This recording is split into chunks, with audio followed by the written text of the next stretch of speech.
चलिए आज की वीडियो में आप सभी का स्वागत है। आज हम पढ़ने वाले हैं अपवर्तन। तो देखिए अपवर्तन क्या होता है। जब प्रकाश किसी एक माध्यम से दूसरे माध्यम में गमन करता है तो दोनों माध्यमों को पृथक करने वाले पथ से क्या हो जाता है, वो विचलित हो जाता है, जिससे उसकी गति में क्या होता है, परिवर्तन आता है। इसे हम प्रकाश का अपवर्तन कहते हैं। भाई प्रकाश किसी भी माध्यम से एक माध्यम से दूसरे माध्यम में गमन करता है तो दोनों माध्यमों को पृथक करने वाले तल, मतलब कि ये देखिए क्या, ये माध्यम 1 हो गया, ये माध्यम 2 हो गया आपके। इसमें क्या है, जल है तो माध्यम 1 है आपके पास, और यहाँ पे कुछ नहीं है तो माध्यम ये आपका 2 है क्या। अब जैसे इस ये पृथक तल है इसके बीच में, ठीक है, जो ऊपर वाले एनवायरनमेंट को अलग कर रहा है, नीचे वाले एनवायरनमेंट को अलग अलग कर रहा है। तो ठीक है, जब यहाँ से यहाँ हो रहा है तो इस वाले घटना को अपन क्या बोलेंगे, अपवर्तन बोलते हैं। और ये यहाँ से आके वापस इसमें चल जाएगी तो इसको बोलेंगे अपन परावर्तन क्या। ठीक है, तो इस घटना को अपन क्या बोलते हैं, प्रकाश का अपवर्तन बोलते हैं। अब पढ़ने वाले हम अपवर्तन का कारण कि भाई किस कारण से अपवर्तन होता है क्या। तो निर्वात में प्रकाश का वेग 3 × 10⁸ मीटर पर सेकंड होती है। ये क्वेश्चन आपसे पूछा जाता है कई बार कि प्रकाश का वेग कितना होता है, प्रकाश की चाल कितनी होती है। तो प्रकाश का वेग कितना होता है, 3 × 10⁸ मीटर प्रति सेकंड।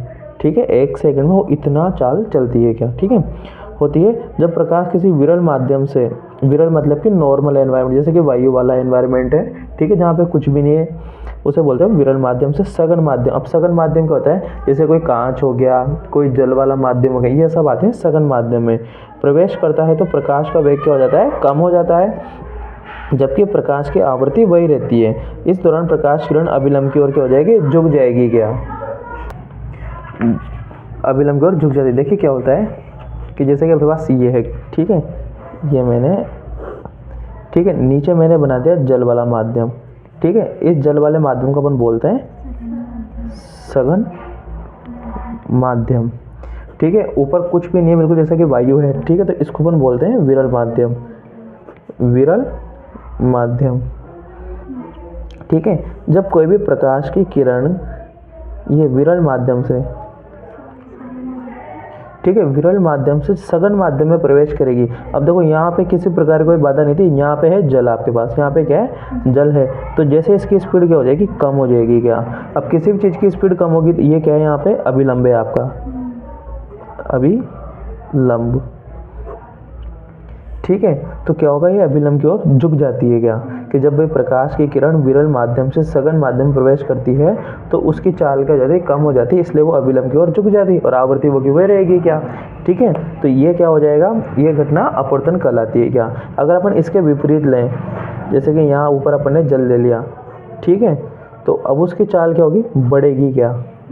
तो चाल बढ़ेगी तो ये अभिलंब से क्या होता जाएगा, दूर हटता जाएगा क्या, क्योंकि जब सघन माध्यम से विरल माध्यम में प्रकाश की किरण को लाया जाएगा तो ये क्या हो जाएगी, इसकी चाल बढ़ जाएगी और ये अभिलंब से दूर हटती चली जाएगी। तो ये होती है अपवर्तन पर आधारित, इसे बोलते हैं अपवर्तन और अपवर्तन का कारण, ठीक है। अब देखना यहाँ तक अपने पढ़ा था कि भाई अभिलंब की ओर झुक जाती है जब किसमें, विरल से सरल में, सघन में आती है, विरल से सघन माध्यम में आती है। अब देखना ठीक इसके विपरीत, ठीक इसके विपरीत प्रकाश की किरण जब सघन माध्यम से विरल माध्यम में जाती है तो प्रकाश का वेग क्या हो जाएगा, बढ़ जाता है तथा प्रकाश किरणें अभिलंब से दूर चली जाती हैं। ये देखिए नीचे वाली कंडीशन में पहले बताइए, ये ऊपर सघन माध्यम है आपका, ठीक है, ये आने वाली किरण को आपतित किरण बोलेंगे। आप इसमें एरो भी लगाइए, ठीक है, ये आई और ये गई। आई यहाँ पे स्मॉल आई लिखना है अपन को। स्मॉल आई होता है आपतन कोण और ये आर है यहाँ पे अपवर्तन कोण। आर को परावर्तन कोण नहीं बोलेंगे, क्यों, क्योंकि वो परावर्तन वाले माध्यम में आता है क्या। यहाँ पे अपवर्तन हो रहा है तो इसे आपतन कोण बोलेंगे, सॉरी अपवर्तन कोण बोलेंगे, ऊपर वाला आपतन कोण। ये मूल किरण हो जाएगी, ये जल हो गया, ये पृथक तल हो गया, ये विरल माध्यम, ऊपर वाला सघन माध्यम।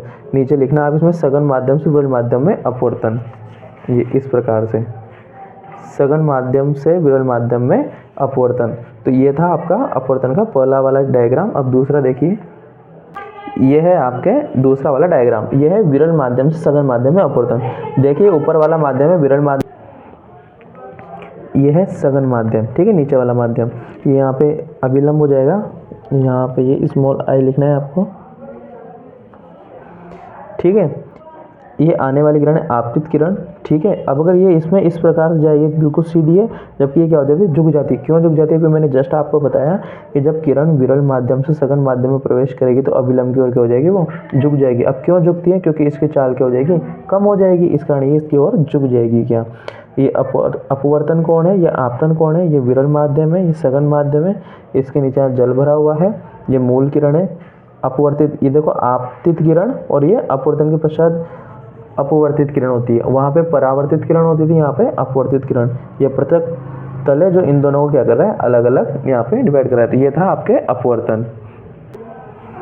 टॉपिक है अपने पास अपवर्तन पर आधारित घटनाएं। देखिए अपवर्तन पर कौन कौन सी घटनाएं घटित होती हैं।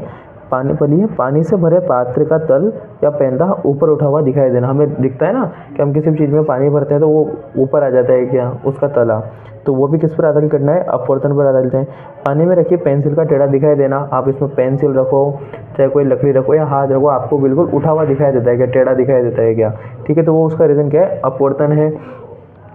पानी में डूबे सिक्के का ऊपर उठा हुआ दिखाई देना, ये भी क्या है, अपवर्तन पर आधारित ही घटना है। अगर इनमें से कोई भी क्वेश्चन आ जाए तो आपको वही अपवर्तन वाली चीज़ इसमें लिखनी है पूरी, ठीक है। अब अपवर्तन के नियम देखना आप।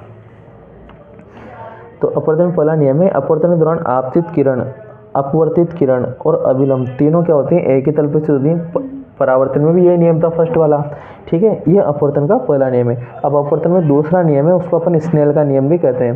देखिए अपवर्तन में आपतन कोण आई की ज्या क्या होती है, साइन, ठीक है, एवं अपवर्तन कोण आर की ज्या का अनुपात स्थिर रहता है। इन दोनों का अनुपात क्या रहेगा, स्थिर रहेगा। यह अपवर्तन का क्या है, दूसरा नियम है, जिसे हम क्या बोलते हैं, स्नेल का नियम भी कहते हैं। देखिए इसे माध्यम 2 का माध्यम 1 के सापेक्ष म्यू, यहाँ पे ये यू लिखना है आपको इस प्रकार से, इसको बोलते हैं अपन म्यू, ये इसको एन भी अपन लिखते हैं, म्यू कहते हैं क्या। अब देखिए साइन आई की जगह क्या होती है, साइन आर का यहाँ पे अनुपात बिल्कुल क्या रहता है, नियत या स्थिर रहता है क्या, ठीक है। तो ये आपको यहाँ पे लिखना है। अब इसके आगे देखना आप, अब आपको लिखना है n1, ये n1 क्या है, माध्यम 1 हो जाएगा, साइन आई माध्यम 1 का क्या हो जाएगा, आई वाला हो जाएगा, और माध्यम 2 का आर हो जाएगा क्या, ठीक है। माध्यम 1 में आप ये आपतन कोण हो जाएगा और जिसमें अपवर्तन कोण हो जाएगा, ठीक है। Sine i upon sine r बराबर ये माध्यम 1 और माध्यम 2 हो गया, जो कि क्या होता है, म्यू n2 हो जाएगा क्या। देखिए μ2 1, यहाँ पे n के बाद एक है 2 और 1, 21 नहीं है, आप इसको 21 मत पढ़ना, ठीक है। अब इसको अपन इस प्रकार से लिख सकते हैं कि n21 बराबर क्या है, ये माध्यम i हो गया, साइन i की जा और साइन r का मान यहाँ पे जाएगा। n1 क्या है, माध्यम 1 का अपवर्तनांक है, और n2 क्या है, माध्यम 2 का अपवर्तनांक है क्या।